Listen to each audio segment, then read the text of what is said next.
Премиерот Заев има доверба во грчкиот премиер Алексис Ципрас, но и во грчкиот народ, во нивната опозиција, па дури и во министерот Каменос, дека ќе му дадат шанса на договорот од Преспа. Верува дека тој ќе биде ратификуван во грчкиот парламент, иако и самиот не може со сигурност да гарантира дека на последното гласање кај нас ќе го има потребното мнозинство, но вели дека ќе даде максимум од себе процесот да заврши успешно кон средината на јануари, откако беше утврдена и финалната верзија на уставните амандмани.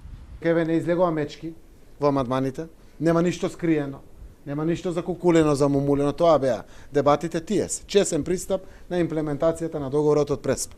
И видовте дека имаме инклузивен процес. И од албанската заедница, каде што во преамбулата, тоа што ставаше впечаток дека живеат во рамките на границите, дека како времено да се граѓаните од помалку бројните заедници, веднаш го прифативме.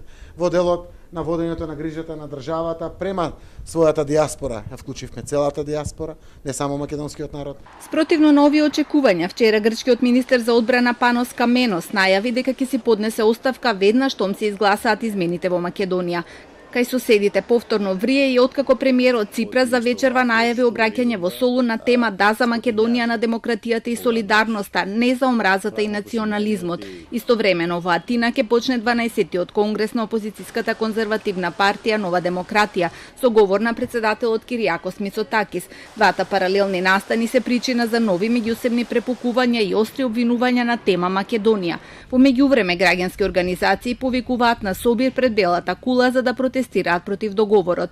Последното истражување на јавното мислење во Грција, објавено од информативниот портал Реал, покажува дека 5 од 10 грци сметаат дека договорот ќе биде ратификуван од грчкиот парламент.